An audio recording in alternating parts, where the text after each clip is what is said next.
Alors, mes amis, bienvenue à une nouvelle vidéo de mise à jour sur la crypto. Le Bitcoin est à 117 500 dollars américains, peu de changements ces derniers jours. Nous restons donc dans notre zone de consolidation, où il y a régulièrement quelques liquidations. Même cette nuit, je crois qu'il y a encore eu 590 millions de dollars de positions longues et courtes liquidées. Donc, on voit qu'il y a un peu de mouvement. Il faut surtout être extrêmement prudent en ce moment avec les altcoins. On va d'ailleurs jeter un œil à Ethereum et Solana. Bien sûr, nous allons aussi regarder les marchés boursiers. Là aussi, il y a encore pas mal de choses prévues cette semaine. C'est pourquoi, restez bien jusqu'à la fin de la vidéo. Mais avant de commencer, n'hésitez pas à laisser un like à la vidéo. Abonnez-vous à la chaîne si ce n'est pas déjà fait, et bien sûr, rejoignez volontiers le groupe gratuit de discussion et de signaux sur Telegram. Si vous avez envie de recevoir des mises à jour, des actus et des signaux, n'hésitez pas à nous rejoindre. Le lien est disponible gratuitement en bas dans la description de la vidéo. Et si vous cherchez encore une plateforme pour trader tout ça, inscrivez-vous volontiers sur mon exchange partenaire Binx. Le lien vers celui-ci se trouve également ci-dessous dans la description de la vidéo. Et en ce moment, il existe de nombreuses opportunités de gagner des USDT et des bonus. Alors inscrivez-vous simplement en utilisant le lien ci-dessous. Alors, entrons. Bitcoin, comme je l'ai dit, à 117 500 dollars américains, a connu peu de mouvements ces derniers jours. Commençons par examiner les taux de financement. Là, on voit que, d'accord, il reste très raisonnable. À part une ou deux plateformes, tout est en fait dans la zone blanche. Le blanc, c'est neutre. Donc, c'est comme ça que ça devrait normalement être. Le rouge indique, disons, trop de positions longues sur le marché, et le vert, bien sûr, signifie qu'il y a plus de positions short sur le marché.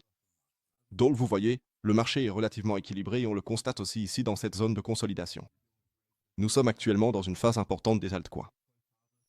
Mais il faut aussi dire, ce qui me réjouit un peu en ce moment, oui, je dirais pour tous les traders de Bitcoin, le RSI n'est désormais plus qu'à 45 sur le graphique en 4 heures. C'est un bon signe que nous sommes lentement mais sûrement, en train de réduire un peu le momentum, qu'il n'y a pas cette énorme euphorie en ce moment, même si les recherches Google sont à nouveau très élevées. Mais c'est un bon signe que nous avons ici au moins encore du potentiel pour la prochaine jambe de hausse. Nous avons encore quelques chiffres cette semaine. Je crois que, Powell doit encore parler aujourd'hui, si je ne me trompe pas. Ensuite, Tesla et Google vont publier leurs résultats trimestriels, donc là aussi, il faut garder un œil sur les earnings. Donc, en ce moment, trader sans stop loss est, à mon avis, très risqué. Nous avons toujours ici en bas notre zone de vecteur, c'est cette boîte rouge, qui reste selon moi très adaptée pour des positions longues. Donc tout ce qui descend ici, jusqu'à environ 111 000 dollars américains, serait pour moi en tout cas une zone d'achat long, parce que mon objectif pour l'instant, tant que tous les chiffres restent positifs, qu'on n'a pas de mauvaises surprises, etc. L'objectif ici en haut, à environ 125 000 dollars américains, reste pour l'instant inchangé. Donc, rien n'a changé à ce niveau-là pour le moment. Comme je l'ai dit, le RSI se dégonfle bien. Même sur l'échelle d'une heure, on était parfois déjà tout près de la zone de survente. Donc, bonne chance pour le Bitcoin, qu'on puisse ici au moins, lentement mais sûrement, avoir à nouveau un petit retournement à la hausse, surtout aussi parce que la dominance du Bitcoin a clairement atteint maintenant 60%. Ici aussi, ça vaut le coup de jeter un œil au time frame journalier. En ce moment, on a de nouveau trouvé un support. On a d'abord cassé le niveau important vers le bas, et maintenant, au final, on est de nouveau dans notre tendance haussière. D'autant que celle-ci tient, il faut encore rester un peu prudent concernant la saison des altcoins. On a aussi vu cette nuit que les marchés ont un peu baissé, surtout les altcoins, mais il y a aussi eu des prises de bénéfices de 10, 20, parfois 30%.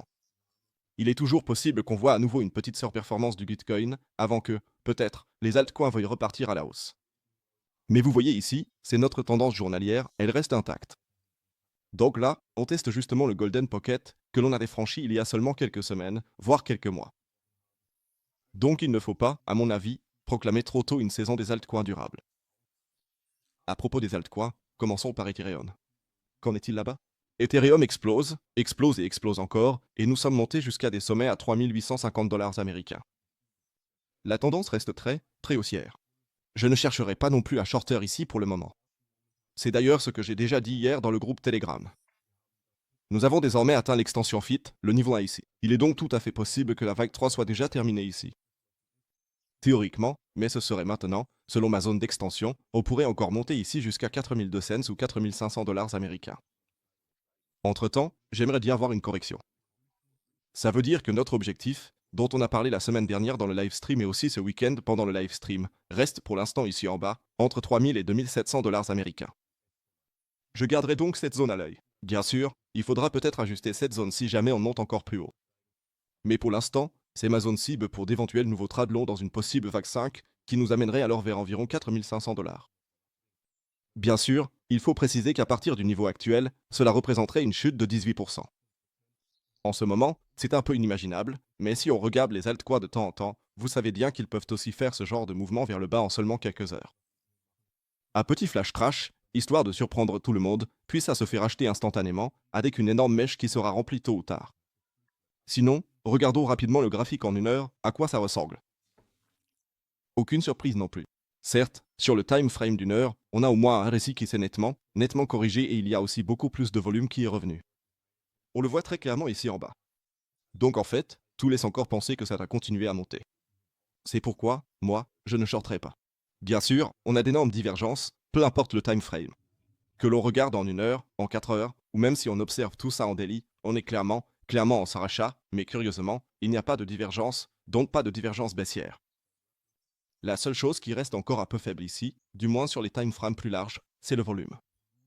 Mais comme je l'ai dit, pas de short, il vaudrait mieux saisir l'opportunité d'un long vers le bas si jamais on l'obtient. Mais ça ne veut pas dire qu'on ne peut pas continuer à monter. Comme je l'ai dit, ce sont les objectifs à plus grande échelle. Vers le bas, ce serait la zone de long. Passons à Solana, et là-dessus, j'ai déjà posté quelque chose hier. Nous sommes maintenant arrivés dans la zone cible de Solana, donc oui, ou plutôt, c'était même mon ancien poste.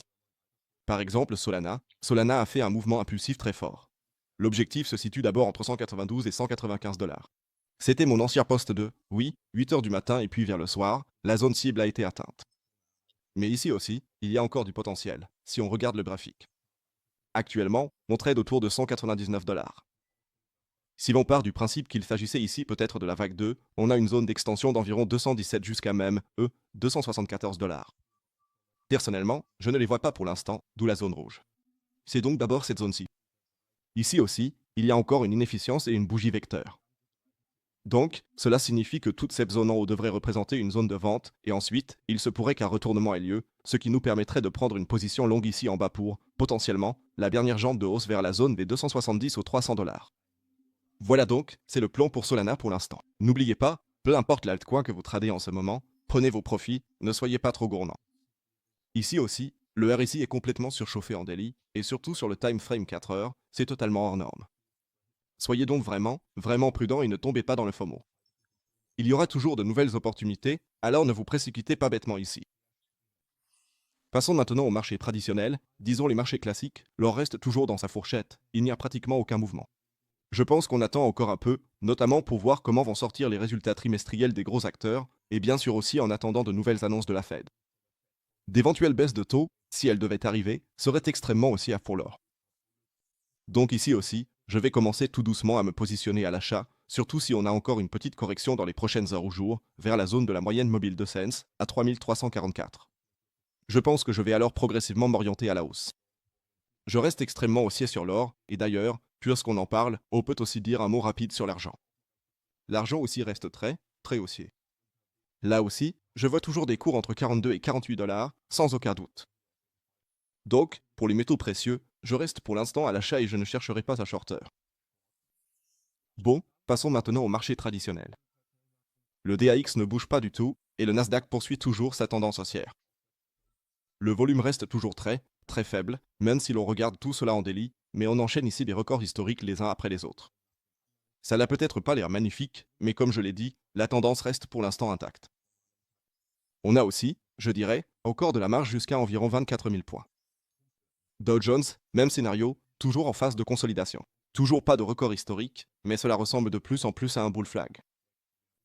Ainsi, l'objectif est également très clair, nous devrions encore monter et atteindre un nouveau record historique. Et pour le S&P 500, même chose, toujours de nouveaux records historiques. Donc là non plus, rien n'a changé pour l'instant. Comme je l'ai dit, les résultats trimestriels de Google et Tesla arrivent maintenant. Faites un peu attention à cela et sinon, soyez prudent avec les altcoins, n'utilisez pas trop de levier ou autre chose. Prenez plutôt des profits maintenant, vendez peut-être aussi un peu de spot. Si l'on regarde par exemple Casper, il a déjà fait plus de 100% depuis le plus bas, bientôt les smart contracts arrivent. Ce ne sont que des exemples, mais prenez simplement un peu, de bénéfices sur la table et comme ça, je dirais que vous êtes bien préparé pour une éventuelle, petite correction. Voilà, c'est tout pour moi. On se retrouve demain matin pour une petite vidéo de mise à jour. Sinon, n'hésitez pas à la rejoindre le groupe Telegram gratuit. Là-bas, vous recevez en fait la plupart des mises à jour, surtout quand je suis en déplacement, car j'y poste toujours quelque chose de temps en temps. Sinon, je vous souhaite une belle journée détendue. Prenez soin de vous. Comme je l'ai dit, on se retrouve demain pour une nouvelle mise à jour. D'ici là, ciao ciao et comme toujours, stay crypto.